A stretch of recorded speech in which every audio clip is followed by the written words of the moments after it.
que quieren anotarse subidas. Con todo esto, tiempo de abrir nuestro primer análisis del día y como suele ser habitual cada jueves, lo hacemos con Pablo García, director de Diva Consa Value. Pablo, muy buenos días.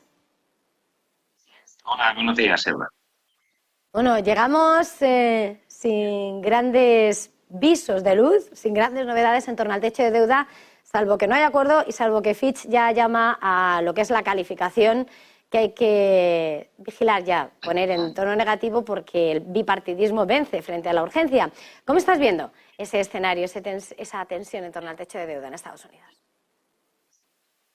Bueno, yo creo que ya era hora que las agencias de calificación crediticia dijeran algo, ¿no? Es decir, que Fitch haya puesto en revisión negativa la calificación crediticia AAA de Estados Unidos es un ejemplo o una traslación de lo que hemos visto en el mercado de CDS, de seguros de impagos, en los cuales, aunque parece, yo los miraba atónitos, han subido vertiginosamente muy por encima de los niveles de esos CDS, por ejemplo, en la crisis de Lehman Brothers.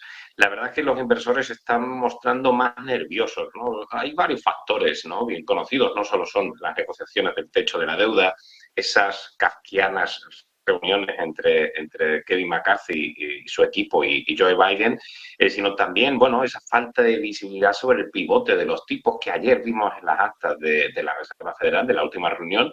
No hay unanimidad y sobre todo, pues, estamos viendo ciertas tensiones en los swaps acerca de cuándo empezarán los recortes de tipos que nosotros hemos insistido desde hace bastante tiempo, pensamos que no van a producirse desde luego este verano y vamos a llevarlos prácticamente a finales de este año, incluso se habla ya de noviembre.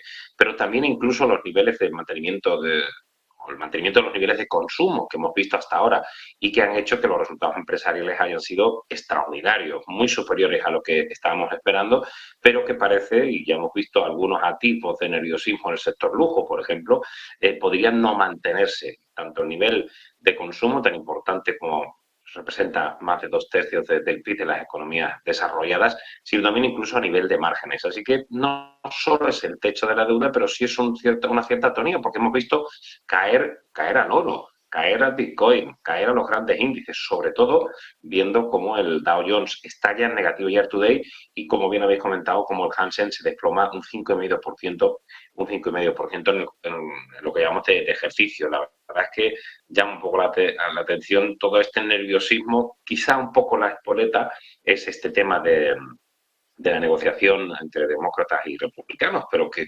insisto, pensamos todavía que serán salvados por la campana, ¿no? Porque no tiene demasiado sentido, como insiste la pobre Janet Yellen, que ya lo único que le falta es un megáfono para pedir, ¿no? Porque decía que es muy probable que se queden sin efectivo suficiente para principios de junio. Estabas señalando esos continuos llamamientos de Janet Yellen, que curiosamente decía que presiona para el acuerdo, pero que no están preparando un plan de contingencia para ese posible default. Y con todo esto llegamos a esas actas de la FED y a esos nuevos llamamientos o esas voces autorizadas como Bostic, mirando a que hay dudas sobre hacia dónde tiene que apuntar la política monetaria, cuántas subidas más se pueden dar, el efecto del endurecimiento crediticio. No sé, en este punto, ahora mismo, hasta qué punto está calando el mensaje de la FED o ahora mismo todas las tensión del mercado se va a centrar en el techo de deuda. ¿Cómo miras ahora mismo? ¿Qué peso tiene la política monetaria en estos momentos? En el cortísimo plazo, obviamente, son esas negociaciones infructuosas, porque al final se están negociando de muchas más cosas que no solo el techo de la deuda, y por ahí las tensiones entre demócratas y republicanos. Pero al medio plazo sigue siendo lo más importante la FED. Por eso esas actas de la última reunión de la FED que comentábamos inicialmente son tan importantes, porque la FED ha vuelto a decir que la inflación es inaceptablemente alta y que está disminuyendo más lentamente de lo que esperaban.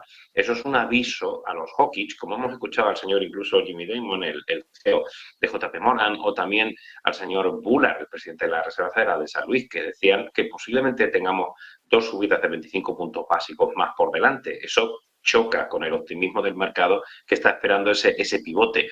Choca también con unos PMI manufactureros que siguen siendo relativamente flojos, no solo en Estados Unidos, también lo hemos visto en Europa, quitando Japón, que ha dado unos datos bastante mejores de lo previsto, sin embargo el sector servicios que sigue siendo muy potente, pero por ahí nos está llegando la inflación, ¿no?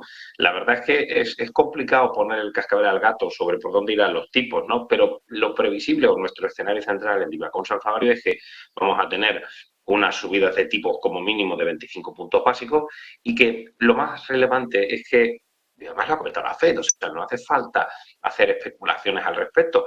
Va a haber un wait and see, es decir, una vez que los tipos dejen de subir, 5,5 posiblemente, el FED no va a recortar los tipos rápidamente, no va a pivotar hacia recortes de tipo como el mercado parece deseando, sino que va a estar un tiempo pues esperando y recopilar esos datos, como han comentado muchos miembros del Comité Abierto de la Reserva Federal. La verdad es que, bueno, se sigue pronosticando una leve recesión para finales de este ejercicio, es decir, eso lo veíamos ayer las actas de la FED. El tema del soft landing y de una suave recesión no ha desaparecido del lenguaje de la FED. Así que, bueno, yo creo que no ha habido tantos cambios, no ha sido más el mercado de swap, ha sido más digamos, los inversores que han querido ser más optimistas para justificar estas valoraciones y estas subidas tan fuertes de los mercados hasta prácticamente hace 3 días.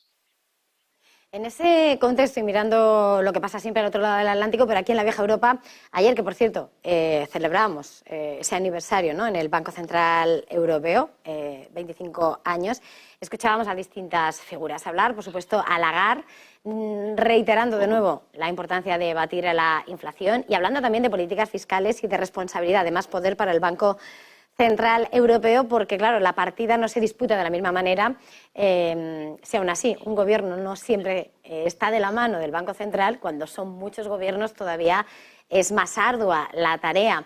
¿Cuál es la situación que han dejado, de alguna manera, en las últimas horas el reflejo del momento y de la forma, ¿no?, en que Europa, el Banco Central Europeo, puede luchar contra esta guerra de precios?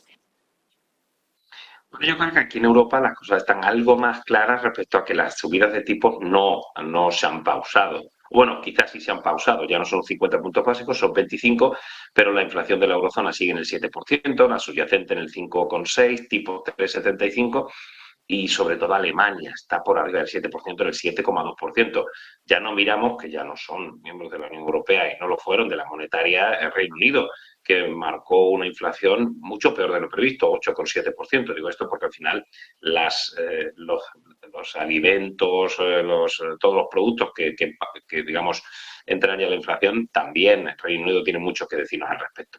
Yo creo que vamos a tener más subidas de tipos. Creo que Lagarde no se le puede tildar de no ser clara. Ha insistido que deben seguir subiendo los tipos. Lo hemos visto también en Joaquín Nagel, lo hemos visto incluso en el propio de Guindos o por supuesto en el señor Not, el presidente del Banco Central de Países Bajos. Es decir, creo que ahí está claro.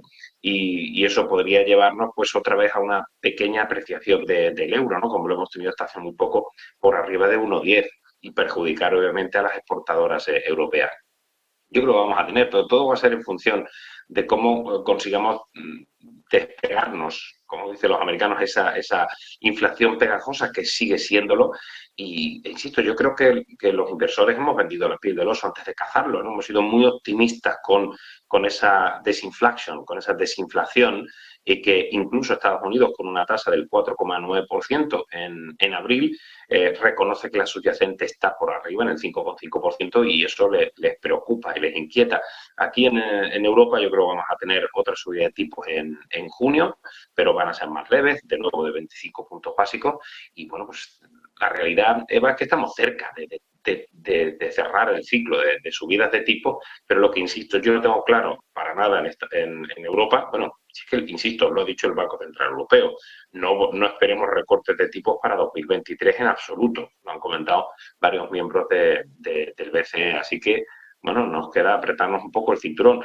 ¿Que esto va a generar o que esto va a incentivar una recesión? Es muy probable. Estamos hablando de crecimientos en Alemania o Francia del 0,01%, que son obviamente pírricos, ¿no? Pero que hay que ponerle el cascabel al gato, ¿no?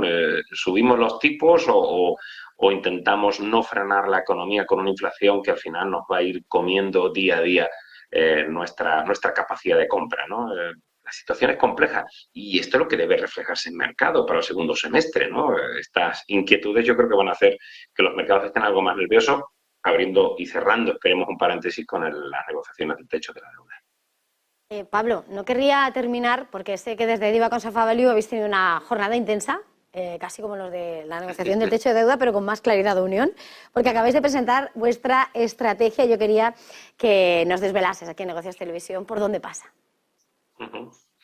Bueno, quizá no más, yo intento ser muy claro, ¿verdad? Es decir, eso después me trae unas críticas tremendas, ¿no? Hasta insultos, ¿no? Las redes sociales son, ese anonimato de las redes sociales son a veces muy, muy duras, ¿no? Y que nosotros tenemos nuestro corazoncito, ¿no? Bien, bueno, nuestras apuestas, que son las nuestras y que compartimos con ustedes, son seguir en la tecnología. Yo creo que si hay algún sector que ha demostrado claridad, y hablo un paréntesis con los excelentes resultados de Nvidia ayer noche, es que han hecho sus trabajos. Hablamos de las grandes compañías norteamericanas que tienen un peso tremendo, demasiado, ¿no? Las mega big caps, pero nos han funcionado muy bien las Apple, las Microsoft, las Alphabet, las Amazon, es decir, nos dan bastante visibilidad. Han hecho ajustes de plantilla, tienen caja neta, son líderes sectoriales y a pesar de los pesares con la posible caída del consumo, creemos que se van a defender mucho mejor que otras compañías de mediana capitalización. Eso nos ha ido bien.